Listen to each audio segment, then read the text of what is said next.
আরে সোদপুরে কি শুরু হলো রে বাবা? 220 টাকায় নাকি ব্র্যান্ডেড জামা আর 380 টাকায় নাকি ব্র্যান্ডেড জিন্স পাওয়া যাচ্ছে। আরে কিলো চিল্লাচ্ছ কেন দাদা তুমি এরকম? দাদা তোমার এই দোকানে কি পাওয়া হ্যাঁ, যায়? অবশ্যই। শুধু কি এইটাই, আরো কত কিছু আছে। এই দেখো এই কটসেট, হ্যাঁ।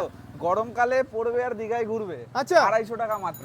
আরে বাবা, আমি তো দুটো অফার শুনে আসলাম, আরো অফার? আরো অনেক আছে, ভেতরে আসো চলো। ওরে বাবা, আসো, অফারই দেখাচ্ছি অফার। একের পর এক। সেই বর্ষাকালে বন্ধুরা ছাতা নিয়ে চলে এসেছি, অফারই অফার দেবে আজকে। আসো ভেতরে ওরে আসো। বাবা, অফারেই নাকি অফার। দেখি দেখি দেখি, আর বলো কি আছে? ভাই এই সেই 220 টাকার ব্র্যান্ডেড জামা। ওরে বাবা, এটার দামই সেই 220 টাকা। 220 টাকা। সাবাস। সাইজ কিরকম হয়ে যাবে দাদা? এটা এম এল এক্সেল পর্যন্ত হবে। এগুলো এম এল অবশ্যই এক্সেল সব রকমের সাইজ হ্যাঁ, হয়ে size যাবে। হয়ে আচ্ছা, যাবে। পরপর করে দেখাও আমার ভিউয়ারদের কি কি রয়েছে। দেখাচ্ছি আমি, দেখুন একটা ডিজাইন দেখুন। আরে সাবাস। ঠিক আছে, সব স্ট্রাইপের ডিজাইন দেখাচ্ছি। আচ্ছা, এই দেখো, দারুন দারুন কিন্তু ডিজাইন, মানে তোমরা যেই কালার চাইবে সেই কালারই সেই পেয়ে colour যাবে। পাবে, সেই আরে colour available দারুন পাবে। দারুন দারুন। আচ্ছা, আর কি রয়েছে? এই দেখুন এবার কিছু এক কালার দেখাই। আচ্ছা, এক কালারের উপর রয়েছে। সেলফ ডিজাইনে দেখুন। এইগুলোর দামও 220 টাকা। 220 টাকা, এগুলো- এইগুলোর দামও কিন্তু 220 টাকা। আমার মনে হয় না এরকম সুন্দর স্টাইলিশ ডিজাইনের আর এরকম কম দামে কোথাও পাবে পাবে কি? না।